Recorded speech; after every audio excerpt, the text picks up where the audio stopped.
నేనేమంటున్నా, చిల్లరగాండ్లు చిల్లర మాటలు, చిల్లరగాండ్లు చిల్లర మాటలు అంటున్నాను నేను, ముఖ్యమంత్రి మంత్రివర్గంతో సహా. మేము 5 సంవత్సరాలు ఆ నీళ్ళతోనే ఇబ్బంది పడ్డాం. కాంట్రాక్టరు శక్తికి మించిపోయింది, ఊట ఎక్కువ వచ్చి, పైగా వరుసగా శ్రీశైలం 3 నెలలు 4 నెలల పైన ఓవర్ఫ్లో కావడంతో నీటి ఊట పెరగడం ద్వారా ఇన్లెట్లో పని చేయలేకపోయినాం. స్పష్టంగా ఉంది అది. నువ్వు చెప్పేది ఎందుకు కొట్టంగానే ఇయ్యాలా? మేమే చెప్పిన ఆ రోజు, గతంలో నేను మాట్లాడిన చాలా ఉన్నాయి రిపోర్ట్. అవుట్లెట్లో వైపు పనిచేయొచ్చింది, చేసినాం. 12 కిలోమీటర్ల పైన తోమినాం, మాకు తెలుసు. కానీ మీలాగా చిల్లర వేషాలు వేసి ప్రజల ప్రాణాలు ఎక్కడైనా పోనీ అని చెప్పి మేము ప్రవర్తించలే. నేను చెప్తుంది అది, మేమే చెప్తున్నాం ఆ మాట.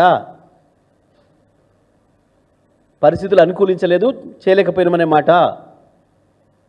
మీకు సోయి లేదు కాబట్టి, ప్రజల ప్రాణాల పట్ల మీకు లెక్కలేదు కాబట్టి దుర్మార్గం చేశారు మీరు. ఆ మాట మేమే చెప్పినాం.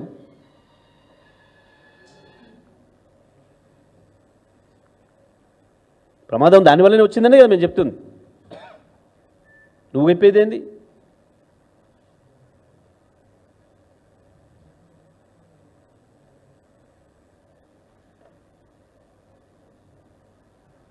Right, thank you.